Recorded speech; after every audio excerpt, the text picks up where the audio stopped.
Stock market में आप नए नहीं हो, फिर भी आपका लॉस होता है। चाहे कोई भी स्ट्रैटेजी अप्लाई कर लो या कुछ भी इंडिकेटर यूज कर लो, फिर भी आपका लॉस ही होता है। पता है ऐसा क्यों होता है? क्योंकि आपकी रिस्क मैनेजमेंट सही नहीं है। आप ज़्यादा पाने की उम्मीद में अपना सब कुछ गवा देते हो। आपका पोजीशन साइजिंग सही नहीं होता है। स्टॉक मार्केट एक समंदर है, यहाँ कुछ भी ज़्यादा नहीं है, सब कुछ निकल सकता है।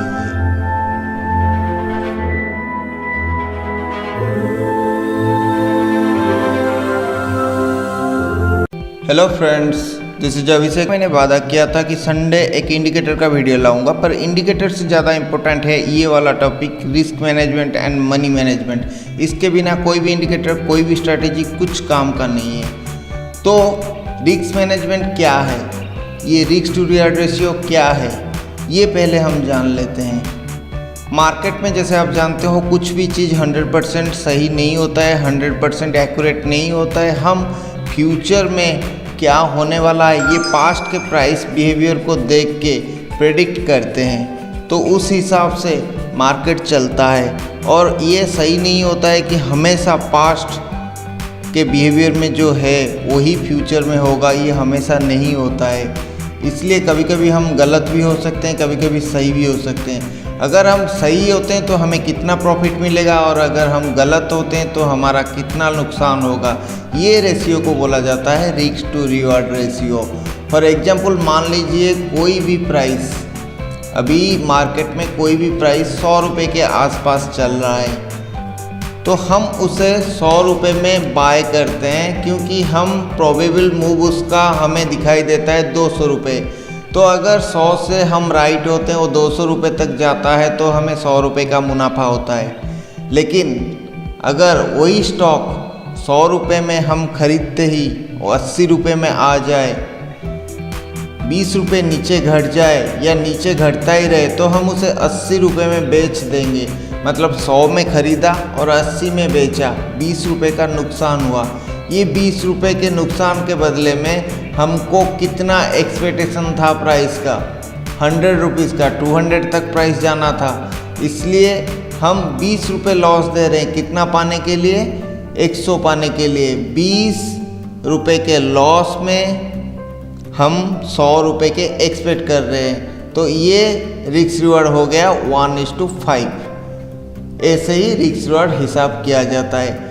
तो ये स्टॉक मार्केट में क्या है, कुछ लोग रातों रात अमीर बनने के लिए, बिलियनर मिलियनर बनने के लिए इस स्टॉक मार्केट को एक गेट रिच क्विक स्कीम समझ के आते हैं। तो उनका क्या होता है कि वो अपना जितना भी कैपिटल होता है वो सारे के सारे कैपिटल एक साथ झोंक देते हैं मार्केट में, क्योंकि उनको ज़्यादा प्रॉफिट चाहिए होता है। लेकिन रियलिटी क्या होता है, वो अपने रिस्क मैनेजमेंट, मनी मैनेजमेंट को सही से कंट्रोल नहीं कर पाते हैं, और वो कहीं से पैसा लाके, दोस्त से हो, घर से हो, इधर से उधर से उधारी करके कुछ पैसा अपने डिमाट में डाल के फिर ढिंडोरा पीटते हुए स्टार्ट कर देते हैं ट्रेडिंग।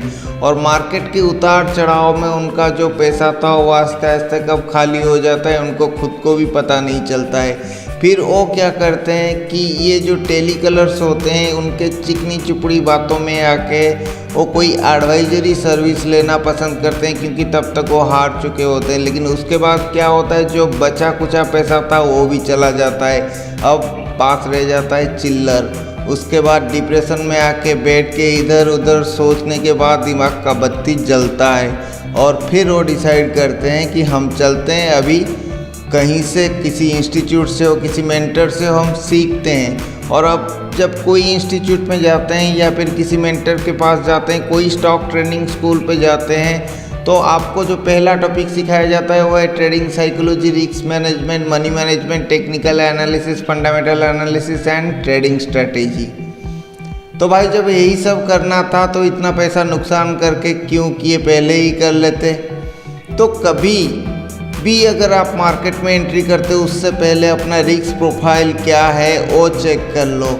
ये रिस्क प्रोफाइल क्या होता है, ये डिपेंड करता है आपके एज, आपके ऊपर कितनी जिम्मेदारियां हैं, आप कितना इनकम कर रहे हैं और आपके फैमिली के फाइनेंशियल बैकग्राउंड क्या है और आपके फाइनेंशियल स्टेबिलिटी है या नहीं।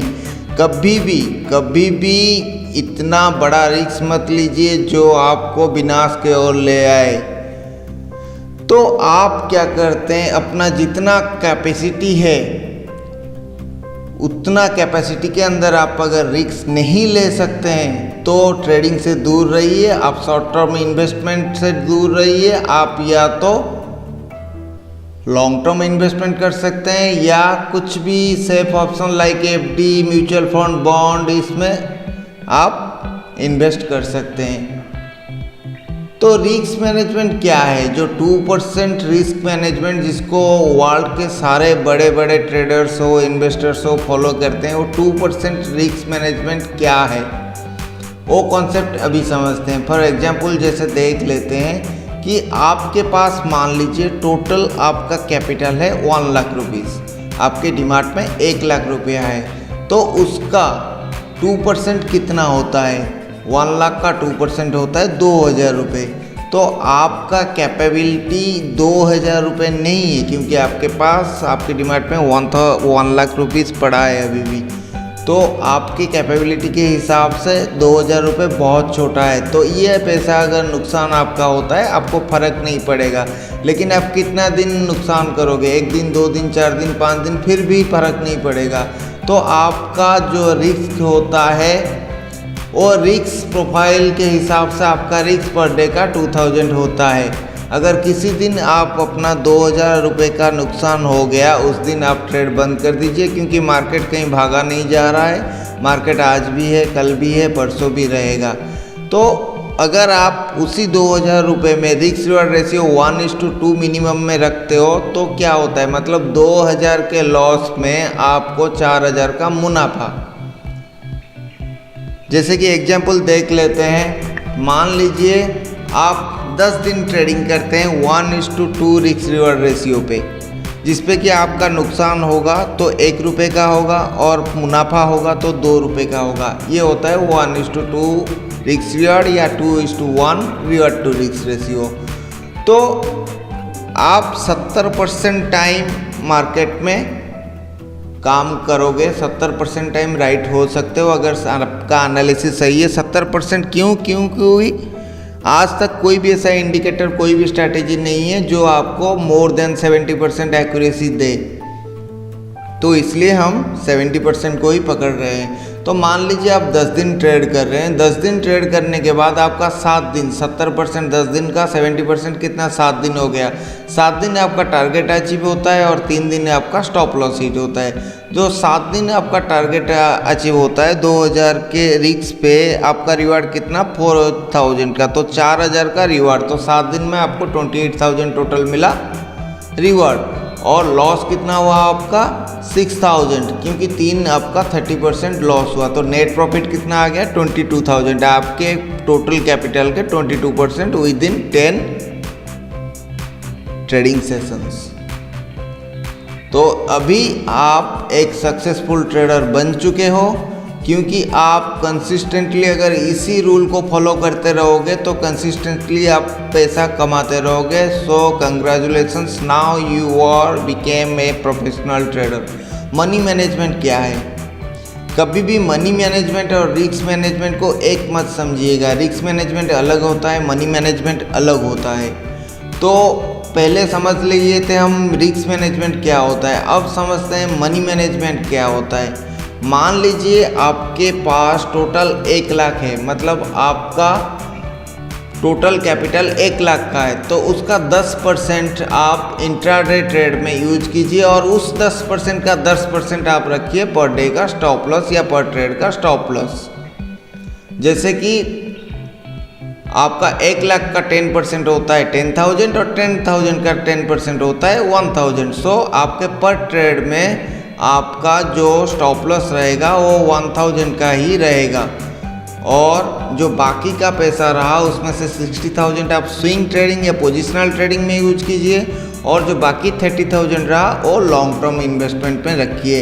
ये होता है मनी मैनेजमेंट, क्योंकि आप अपने पैसों को ऐसे पैरेलली डिवाइड करके आप उससे अच्छा खासा गेन कमा सकते हैं, जो कि बहुत ही मिनिमम रिस्क में। तो आपका रिस्क उससे कम हो जाता है, क्योंकि इंट्राडे पे आपका लग रहा है टोटल कैपिटल का ओनली 10%। तो वहाँ पर उसका स्टॉप लॉस कितना है, 10% का 10% यानी 1% यानी 1000 रुपीज़। तो आप ज़्यादा से ज़्यादा 2 ट्रेड ले सकते हो। अगर 2 ट्रेड में आपका स्टॉप लॉस हिट होता है तो कोई बात नहीं, 2000 गया, कल देखेंगे मार्केट कल है, उसी हिसाब से सोच के आप उसको छोड़ सकते हो। अब चलिए हम सोचते हैं, हम देखते हैं कि ट्रेलिंग स्टॉप लॉस क्या होता है और ट्रेलिंग स्टॉप लॉस के जरिए हम अपना मुनाफा कैसे बढ़ा सकते हैं। क्योंकि ट्रेलिंग स्टॉप लॉस एक बहुत बड़ा वेपन होता है। जैसे कि हम लाइव चार्ट में देखते हैं, ये वाला निफ्टी का 1 मिनट का चार्ट है। तो आप अभी इसके ट्रेंड के हिसाब से हम अगर यहाँ पर ट्रेड लेंगे तो इस जगह पे हम एंट्री करेंगे, तो हमारा स्टॉप लॉस कहाँ पर रहेगा। अगर यहाँ पर हम एंट्री करते हैं प्रीवियस स्विंग लो या कैंडल के नीचे, यानी वहाँ पर रहेगा स्टॉप लॉस। तो हमारा टारगेट ये रह गया ऊपर वाला। तो उसके बाद जब हमारे टारगेट के आसपास हो जाएगा प्राइस, तो हम अपना स्टॉप लॉस ट्रेल करते चलेंगे। कहाँ, प्रीवियस स्विंग पे। प्रीवियस स्विंग पे जब 2 स्विंग पे आप स्टॉप लॉस ट्रेल कर लिए हो, उसके बाद आपको जो तीसरा स्टॉप लॉस आप जब ट्रेल करोगे तो उसको स्विंग के नीचे नहीं, प्रीवियस कैंडल जो है उसके नीचे आपको ट्रेल करना है। बस ऐसे ही आप ट्रेल करते जाओ तो आपका जितना यहाँ पर आप देख सकते हो 1:2 का टारगेट नहीं, यहाँ पर हमें 1:4 1:5 का टारगेट मिल गया है। हम तभी रिस्क लेंगे जबकि हमारे पास प्रॉफिट का पैसा रह जाएगा, हमारा कैपिटल 3 गुना हो चुका होगा, तब जाके हम यहाँ पर रिस्क ले सकते हैं। लेकिन अभी यहाँ पर रिस्क लेने का कोई भी मतलब नहीं बनता है। तो इस वीडियो में आपको मैंने बता दिया रिस्क रिवॉर्ड रेशियो क्या होता है, रिस्क मैनेजमेंट कैसे होता है, मनी मैनेजमेंट कैसे होता है, और जो मेन इंपॉर्टेंट थिंग है वो स्टॉप लॉस को ट्रेल करके अपना प्रॉफिट को कैसे बढ़ाया जाता है। So I hope you like this video. If you like this video, then please like, subscribe and press the bell icon to get the